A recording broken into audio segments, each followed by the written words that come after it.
মঙ্গল প্রদীপ প্রজ্বলন করে কালিয়াগঞ্জ পার্বতী সুন্দরী হাই স্কুলের বার্ষিক পুরস্কার বিতরণী ও সাংস্কৃতিক অনুষ্ঠানের সূচনা হলো। বিদ্যালয়ের নিজস্ব মঞ্চে শনিবার বিকেলে অনুষ্ঠানের সূচনা মঞ্চে প্রধান অতিথি হিসেবে উপস্থিত ছিলেন কানাইয়ালাল আগরওয়ালা। বিশেষ অতিথি ছিলেন পুরপ্রধান রামনিবাস সাহা, পঞ্চায়েত সমিতির সভাপতি হিরণ্ময় সরকার সহ শিক্ষানুরাগী মানুষেরা। ভূমিদাতা পরিবারের সদস্য দীনেশ চন্দ্র সরকারের সভাপতিত্বে এবং বিদ্যালয়ের প্রধান শিক্ষক নন্দন সাহা এবং পরিচালন সমিতির সভাপতি দেবোত্তম দাসের নেতৃত্বে মনোজ্ঞ উদ্বোধনী অনুষ্ঠানের পর শুরু হয় পুরস্কার বিতরণী। 2017, 2018, 2019 এবং কোভিড সময়কালের পর 2022, 2023 ও 2024 সালের কৃতী ছাত্রছাত্রীদের পুরস্কৃত করা হয়। পুরস্কার বিতরণীর মাঝে বিদ্যালয়ের শিক্ষার্থীরা সাংস্কৃতিক অনুষ্ঠান পরিবেশন করে। রবিবার বিদ্যালয়ের শিক্ষার্থীদের পাশাপাশি কলকাতার শিল্পী সমন্বয়ে সাংস্কৃতিক অনুষ্ঠানের আসর রয়েছে। তাহলে এই স্কুলটা গড়ে উঠতো না। এটাই কিন্তু আমরা যারা মানুষ হিসাবে জন্মগ্রহণ করেছি, এটা আমাদের কর্তব্যের মধ্যে পড়ে যে আমরা কোনো না কোনো দাগ কেটে যাই।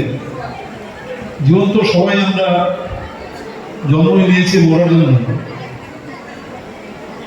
কিন্তু কোনো সমাজের জন্য সমাজের প্রতি তো আমাদের একটা ঋণ থাকে, মা বাবার প্রতি একটা ঋণ থাকে, সমাজের প্রতি একটা ঋণ থাকে। এই জমিদার করে আমার বন্ধু সরকার মহাশয় নিজের সামাজিক ঋণটা উনি শোধ করেছিলেন।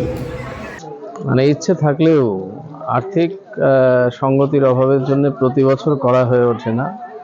তো আমরা কয়েক বছর বাদে আবার সেই আর্থিক সংস্থান, অর্থ সংস্থানের ব্যবস্থা করে একটা মনোরম সাংস্কৃতিক অনুষ্ঠান এবং পুরস্কার বিতরণী উৎসবের আয়োজন আমরা করেছি।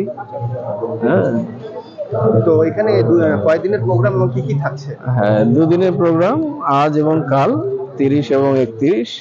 আজকে মূলত বিদ্যালয়ের ছাত্রছাত্রীদের দ্বারা পরিবেশিত সাংস্কৃতিক অনুষ্ঠান, তার সঙ্গে এই বিগত কয়েক বছরের যে পুরস্কার বিভিন্ন ক্লাসে ফার্স্ট, সেকেন্ড, থার্ড ইত্যাদি যারা হয়েছে, সেই পুরস্কার এবং বৃত্তি কিছু আছে, সেইগুলো আমরা প্রদানের যে অনুষ্ঠান সেটা আজকে আছে।